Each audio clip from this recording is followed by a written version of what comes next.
Greetings and welcome to Beacon Unitarian Universalist Congregation. To our members, friends, and everyone joining us in our virtual congregation on YouTube today. Hello, I'm the Reverend Robin Landerman Zucker, minister of this congregation, and we're glad you're here and that you've made Beacon Unitarian Universalist Congregation a part of this day in your spiritual life. Whether you are here for the first time or you've been tuning in or coming to Beacon in Flagstaff for many years, we welcome you. Beacon Unitarian Universalist Congregation sits at the base of the San Francisco Peaks on homelands sacred to Native Americans throughout the region. We honor their past, present, and future generations who have lived here for millennia and will forever call this place home. I am so proud of what our congregation stands for and how we have remained connected and committed during the pandemic. Whoever you are and whomever you love, you are always welcome, and we will also marry you here most happily.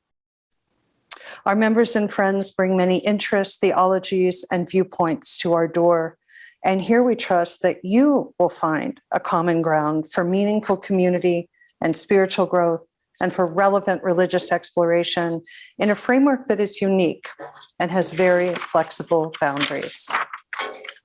Membership in our congregation is open to anyone who chooses to walk with us in the spirit of love, the search for truth, and the pursuit of justice. As I light the chalice, the symbol of our free faith, please join me in the response words you will see on your screen.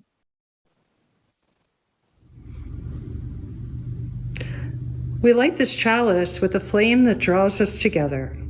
With this flame, we cut through the darkness of isolation and are warmed by the fires of our inner connection. Our mission and covenant express our values and our vision of ourselves as a gathered community in the world. Please join me in saying the mission and covenant. You will see the words on your screen. The mission of Beacon Unitarian Universalist Congregation is to be a welcoming community that embraces diverse thought and belief and builds a just, peaceful, and compassionate world. Love is the spirit of this church. The quest for truth is its sacrament, and service is its prayer. To dwell together in peace, to seek knowledge and freedom, to serve humanity and kindness. Thus do we covenant.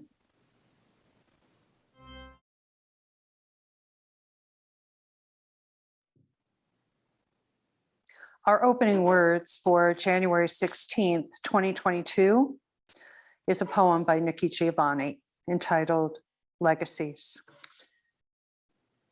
Her grandmother called her from the playground. Yes, ma'am?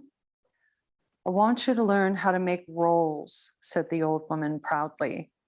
But the little girl didn't want to learn because she knew, even if she couldn't say it, that it would mean that the old one would die and she would be less dependent on her spirit. So she said, I don't want to know how to make no rolls. With her lip poked out, and the old woman wiped her hands on her apron and said, Lord, these children. And neither of them ever said what they meant. And I guess nobody ever does.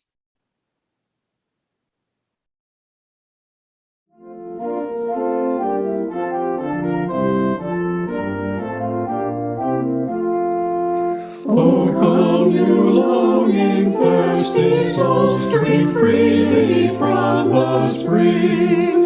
And come you weary, famished folk, and end your hungering.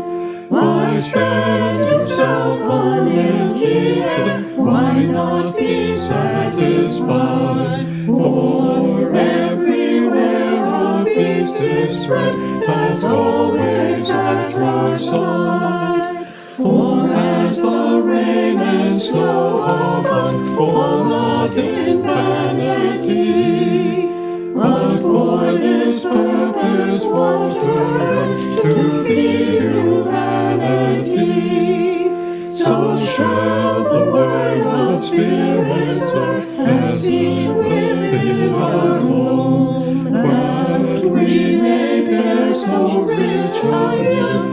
brings the harvest home. For we shall go in peace secure, and leave in joy sublime. The hills outside will burst with song, the trees will clap in time. No more shall thorns and nettles grow, the victory and the pine shall shine for us eternal name that makes the world a shrine. Now is the time in our service when you're invited to share a personal joy or sorrow in the virtual supportive presence of this beloved community. You'll have some silence in which to ponder and reflect your joys and sorrows, and then there will be a video with some meditative breathing. And at that point, I invite you into some intentional breath.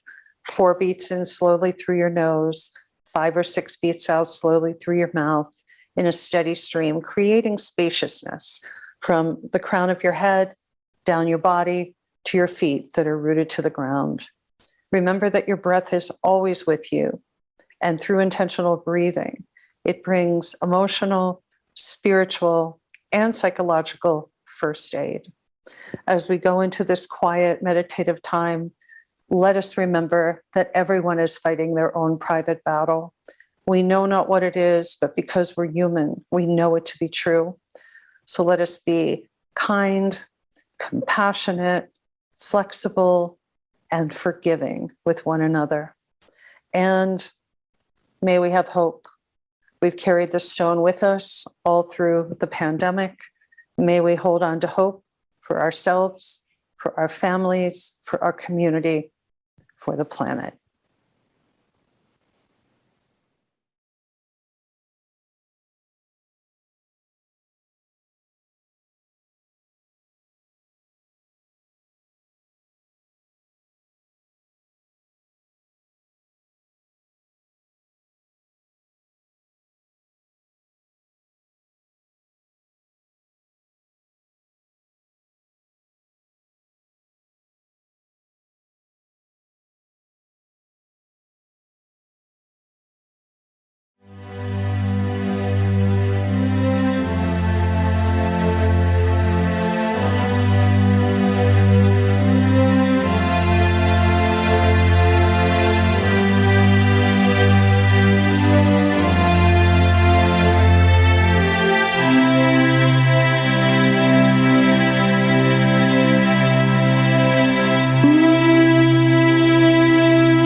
Our reading today is by Nancy Slonim Aroni. It's called Yesterday's Soup. She writes, one of my favorite restaurants on Martha's Vineyard is the Red Cat, and it features yesterday's soup on the menu. You'd think everyone would raise an eyebrow and scrunch a nose at such an offering.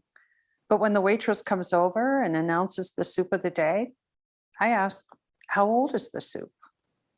Usually the answer is a confident, it's fresh. We made it just a few hours ago, as if that's all it takes to ensure the order. But I know today's soup is not what I want. Today's soup is water with floating things. It hasn't had time to blend ingredients, so it's boring, tasteless, and weak. But soup that has simmered on low for hours and hours starts to take on a life of its own. The potatoes marry the carrots, and the kidney beans ignite the chickpeas. The brown sugar twists the freshly squeezed lemon pulp around its finger, and the cayenne pepper pulls it seductively close to the edge. Yesterday's soup is rich, layered, filling. It's a meal. Soup is not a souffle, which you can really mess up if you're not vigilant. Even so, soup requires honesty and integrity. And you have to love the whole thing, the oohs and ahs when people take their first steaming spoonful, the stirring, the adding, the tasting, the leaving alone, the, oh no, I ruined it, terror. Soup begs you to trust your instincts. You can't be affected by other people's attitudes or think that everyone is so hungry they'll leave the table if you don't serve the soup right away. I know the temptation. I have served prematurely, but now I know soup takes time. Come, whoever you are, wanderer, worshipper, lover of leaving, ours is no caravan of despair. Come yet again, come, come, come, whoever you are, condemn, worshipper, lover of leaving, ours is no caravan of disbelieving, ours is no caravan of despair. Come yet again, whoever you are, condemn, worshipper, lover of leaving, ours is no caravan of disbelieving. Come yet again, come.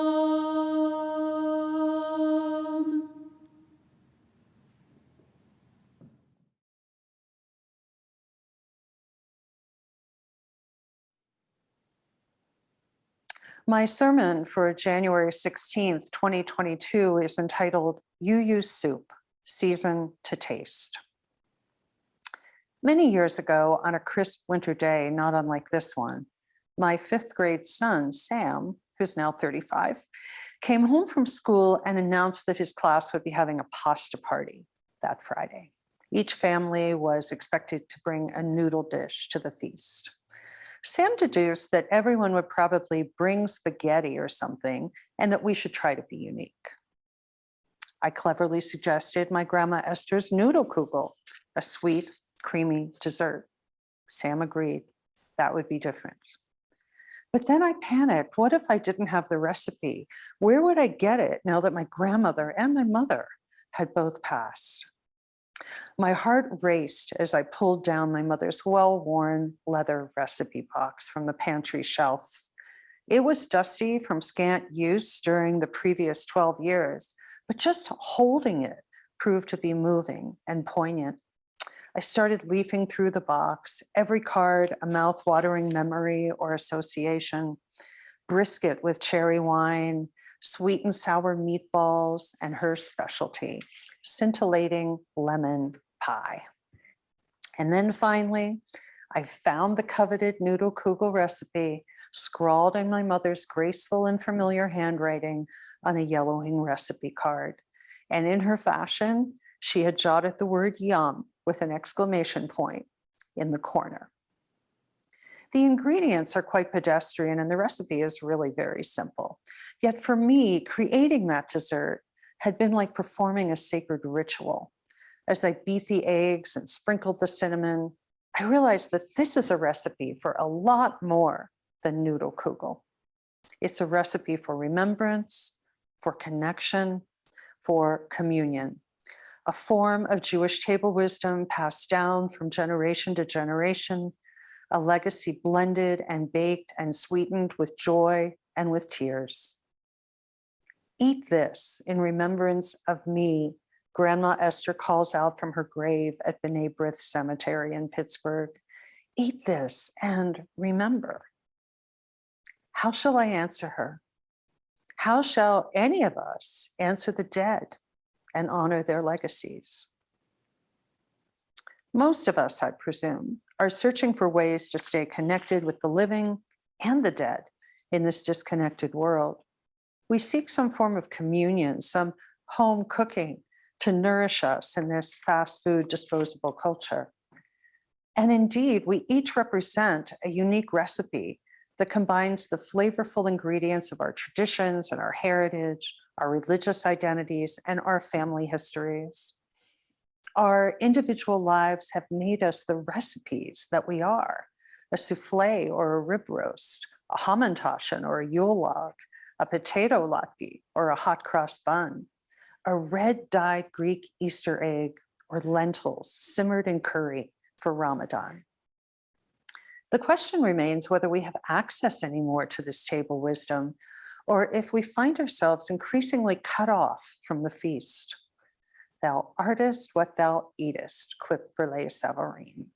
And if this is true, then for better or worse, we aren't what we used to be, because many of us no longer eat the foods we grew up on, both literally and metaphorically speaking.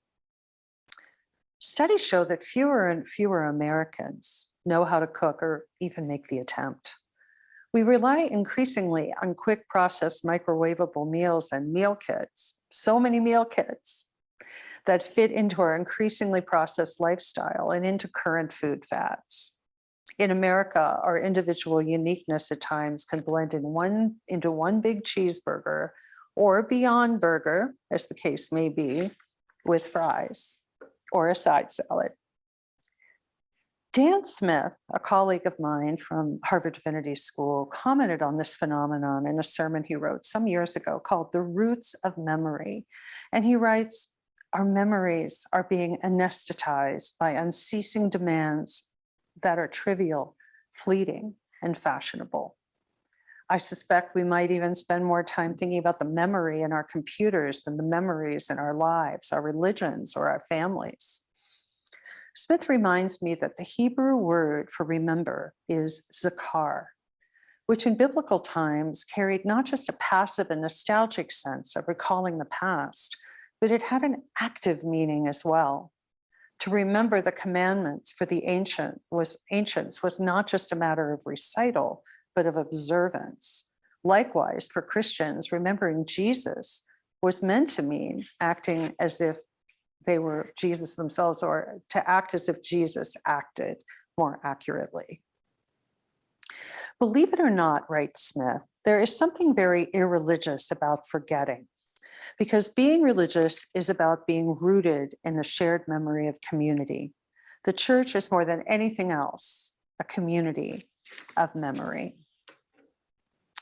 In Unitarian Universalism, my adopted tradition, I often wonder, even fret, about the degree of communal memory or the level of familiarity with the UU recipe.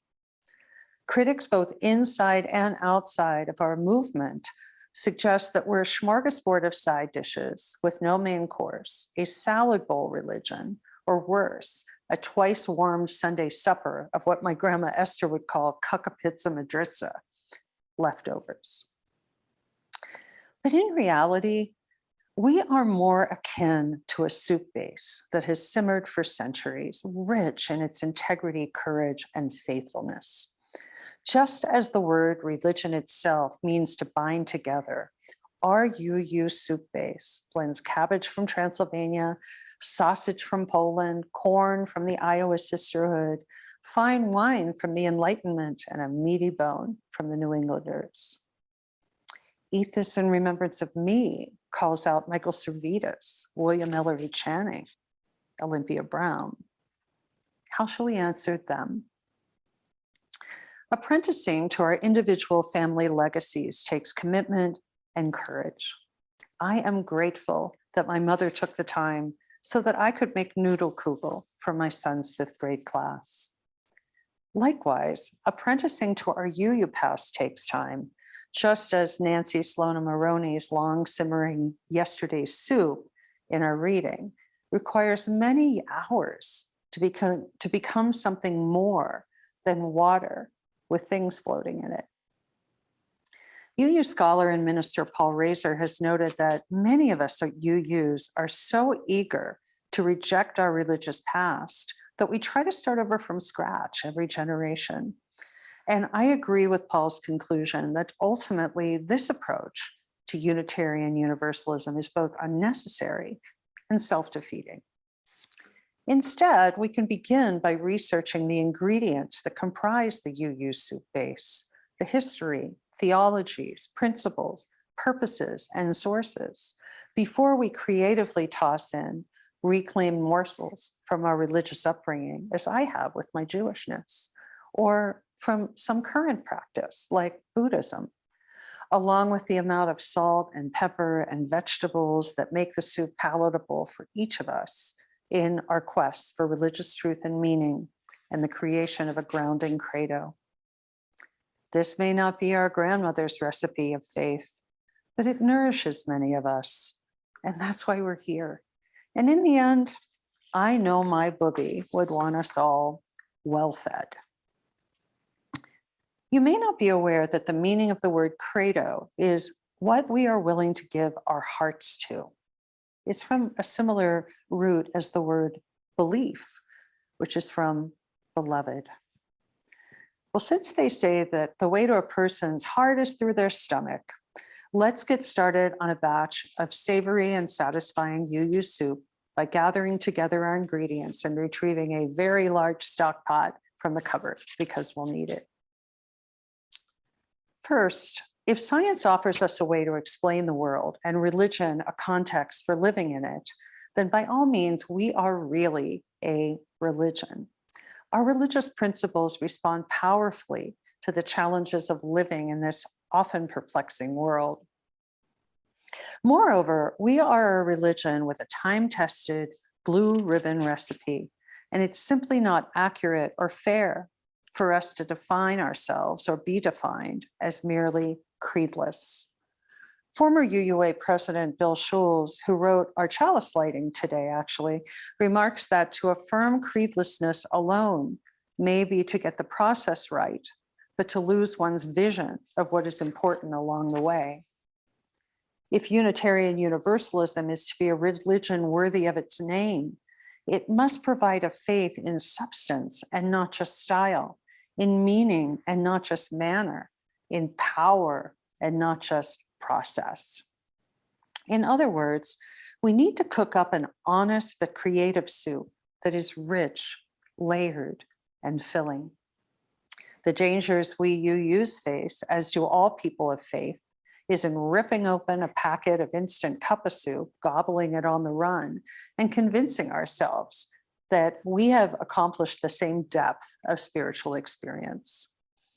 As Schulz suggests, we need to acknowledge that religion is a meal, not a snack. It's chowder rather than broth, or at least it should be. Woody Allen once said, "I read War and Peace in 20 minutes. It's about Russia." That's how some of us approach religion at times, and not surprisingly, it fails to satisfy our hunger. Although we might not be aware of it, our tradition is more refined than a haphazard Mrs. Murphy's chowder of borrowing, hyphenating, and rejecting. Our soup base is thickened and flavored by Enlightenment root values, such as freedom of the individual conscience, the use of reason and discernment, compassionate engagement with the world, a healthy pinch of skepticism, openness to the sacred in many forms, the free pulpit, and the free pew. And just as potatoes marry carrots and kidney beans ignite chickpeas in yesterday's soup, conscience merges with compassion, reason blends with reverence, skepticism ignites wonder, and our UU soup takes on a vibrant and flavorful life of its own. Some of you may be familiar with the timeless folktale Stone Soup, in which 3 soldiers happen upon a village, and in turn the peasants hide all their food in barns and under mattresses. In the clever battle of wits that ensues, the soldiers propose to make a wonderful soup with 3 stones. But of course, they explain, it would be so much better if one adds a carrot or 2, some meat and barley would be nice, an onion, perhaps cabbage or potato. And ultimately, the soup is a savory stew shared by the villagers, who dine and dance and sing together in a way they hadn't for years. Imagine a rich man's soup from a few stones. And in the morning, the whole village showed up in the square for a warm send-off of the soldiers. "Many thanks for what you taught us," said the peasants. "We shall never go hungry now that we know how to make soup from stones." Now, coincidentally, we UUs can also concoct a marvelous soup from stones to stave off our religious hunger and bind us together as a community. I'm speaking now of James Luther Adams's renowned 5 smooth stones of liberalism, a profound religious affirmation and an eloquent expression of our faith. Each stone adds its flavor and texture to our soup base. They are: 1, revelation is continuous. 2, all association between persons ought to be voluntary rather than coercive. 3, there is a moral obligation to direct one's efforts toward the establishment of a just and loving community. 4, the form of virtue is not immaculate, rather it requires social incarnation. And 5, resources, divine and human, are available for the achievement of meaningful change, justifying an attitude of ultimate optimism. It's tasty stuff, isn't it? Especially when each villager or congregant takes part in tossing in a meaningful morsel. Now that I've whet your appetite and our soup base is already set to simmer, let's turn to the process of individual seasoning that so keenly distinguishes us as a religious tradition. Surely we're in agreement that Unitarian Universalism is not a souffle that can be easily messed up if you botch the recipe. And most of us are likely glad of that. Nonetheless, in my view, we are still obligated to undertake both a free and responsible search for truth and meaning, our 4th principle, or to continue our soup metaphor, to season the stock pot with both creativity and integrity. The UUA put out a pamphlet years ago called "Can I Believe Anything I Want?" And as the author Elizabeth Strong put it, Unitarian Universalism is not the freedom to believe anything or nothing. It is the freedom to reason and feel your way to what the evidence leads you to believe. You have the freedom to form your own beliefs, but there are responsibilities that go with that freedom, such as understanding why you believe as you do. How did your recipe evolve? Learning from your experiences. Have some of your soup experiments gone bad? Using your mind to reason and find answers. More salt or less? Exploring the beliefs and practices of the world's religion. How much curry is in mulligatawny? and learning about Unitarian Universalism past and present. What went into the soup base in the first place? And then, once our UU soup has simmered and bubbled and blended and merged, after we've tossed in the seasonings that make the soup palatable for each of us, after we've oohed and awed and stirred and added and experienced that, oh no, I ruined it moment of terror, then we can savor the first steaming spoonful and serve this rich, layered yesterday's soup proudly to our families, our friends, and even our detractors. But remember, you can only heat up the same soup so many times before bacteria might begin to form. We need to either live in accordance with our religious principles and recipes or update them boldly when they become bland. Yes, soup is the ultimate comfort food, yet whenever our religion feels fully comfortable or clear, safe and warm, totally cheerful and free of care, whenever it makes no undue demands on our time, our conscience, or our creativity, or our tried and true assumptions, whenever it's that simple, it's not enough. It's today's soup, water with floating things.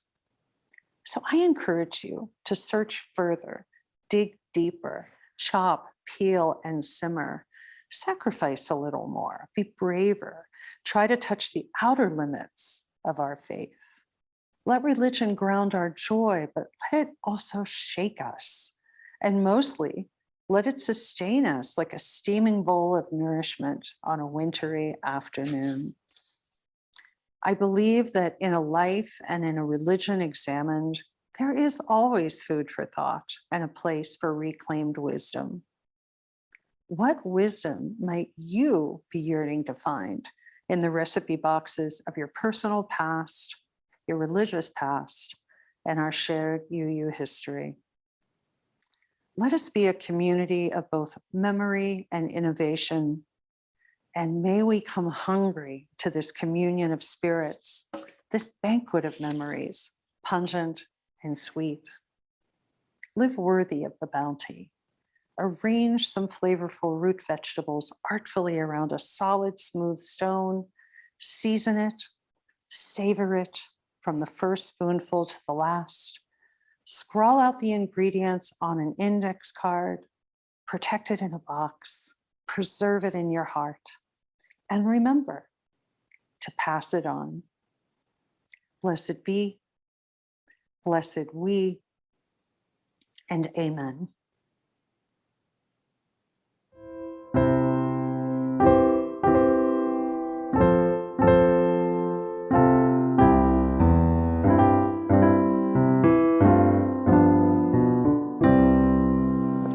We are dancing Sarah's circle. We are dancing Sarah's circle. We are dancing Sarah's circle.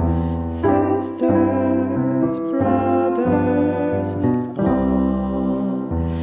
Here we seek and find our history. Here we seek and find our history. Here we seek and find our history. Sisters, brothers, all. We will all do our own naming. We will all do our own naming. We will all do our own naming. Sisters, brothers, all. Every round of generation, every round of generation,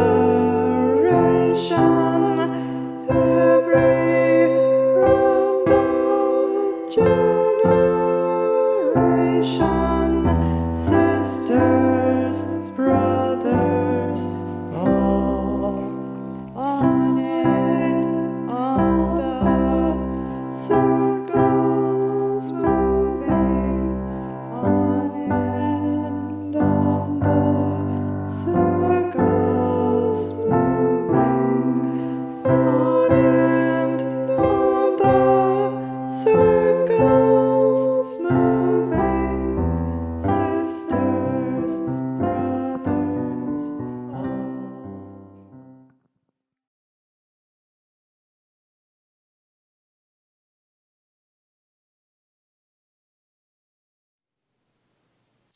The spirit of generosity and gratitude flows through Beacon. Every week, we give and receive an offering to support Beacon, our programs, our building, our staff, and to support community partners in Flagstaff. So I invite you now to make an offering.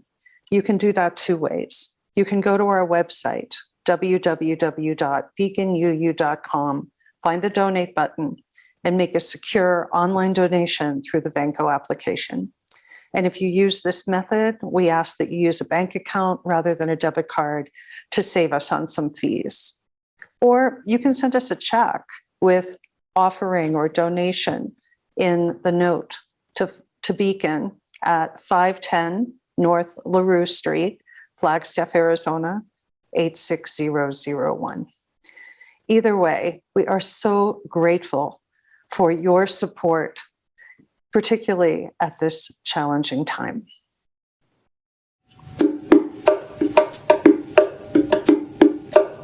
Oh, we give thanks for this precious day. We're all gathered here and those far away. For this time we share with love and care. Oh, we give thanks for this precious day. Oh, we give thanks for this precious day. We're all gathered here and those far away. For this time we share with love and care. Oh, we give thanks for this precious day.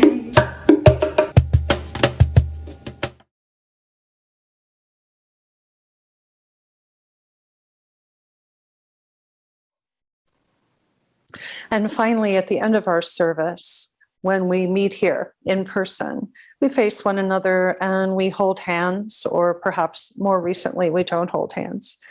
And we feel the love and the strength and the connection of the community. We do invite you to join us for worship at 510 North LaRue Street. Currently, we are asking that people who attend wear masks and sanitize their hands, not have any COVID symptoms, and show us some documentation of vaccination. This is not meant to be a judgment of people's personal health decisions, but rather an institutional policy to protect the community as a whole. So until we see you, whether here or in person on North LaRue Street, let us remember that whether we are together or apart, we are Beacon, always connected. Blessed be, blessed we, and amen.